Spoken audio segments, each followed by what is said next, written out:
Page 2। Page 2 में हम only neostigmine is used for, तो हम नियोस्टिग्मिन का कहाँ पर इस्तेमाल करते हैं। तो पहला होता है कि जैसे कि पोस्ट ऑपरेटिव पैरालिटिक इलियस हो गया, यानी पैरालिसिस ऑफ इंटेस्टाइन हो गया, तो उसमें हम नियोस्टिग्मिन देंगे।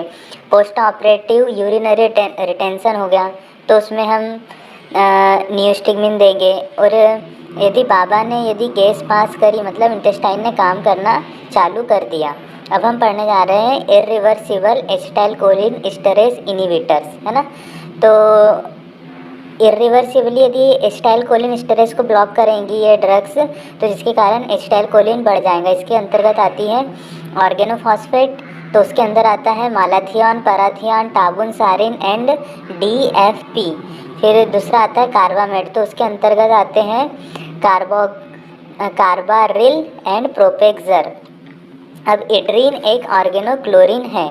अब पिन पॉइंट प्यूपिल अकर इन, तो किस किस कंडीशन में होगा, ऑर्गेनोफॉस्फेट, कार्बामेट, ओपियाइड और मॉर्फिन एंड फिनॉल और कार्बोलिक एसिड या पोंटाइन हेमरेज की कंडीशन में क्या हो जाएगा, पिन पॉइंट प्यूपिल हो जाएगा। ठीक है। अब एट्रोपिन ड्रग ऑफ चॉइस कहाँ कहाँ पर होती है, तो पहला ऑर्गेनोफॉस्फेट पॉइजनिंग में एंड कार्बामेट पॉइजनिंग में हम क्या देते हैं, एट्रोपिन देते हैं।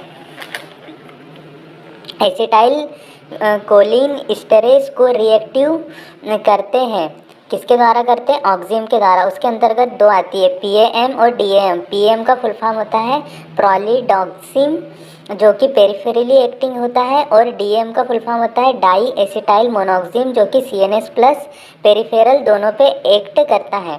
अब जो ऑक्जिम होते हैं, तो oxime are only used for the organophosphate poisoning में, कार्बामेट में हम ऑक्जिम नहीं देते हैं। ठीक है। और एसिटाइलकोलिन एक प्रकार का एस्टर है।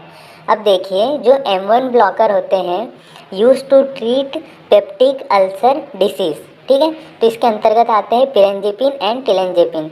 और M2 ब्लॉकर जो होते हैं use to treat AV block and bradycardia, तो इसके अंतर्गत आते हैं एट्रोपिन, और जो कि ड्रग ऑफ चॉइस होती है।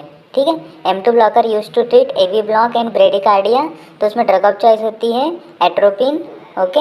अब M3 blocker use to treat COPD and asthma, तो उनके नाम है इप्राट्रोपियम और टियोट्रोपियम।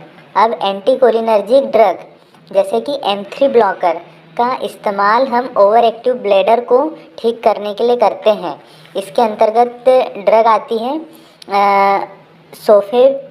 सोलेफेनासिन, जो कि M3 ब्लॉकर है मेनली, एंड ऑक्सीब्यूटाइनिन एंड फ्लेवोक्सेट, फेसोटेरोडिन और टॉलटेरोडिन, ट्रोस्पियम एंड डारिफेनासिन भी M3 ब्लॉकर है मेनली।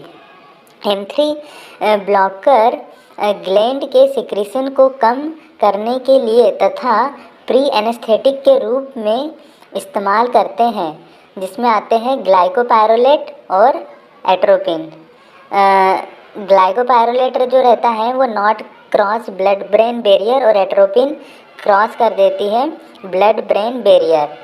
और ग्लाइकोपायरोलेट क्या है, एंटीकोलिनर्जिक है। Thank you.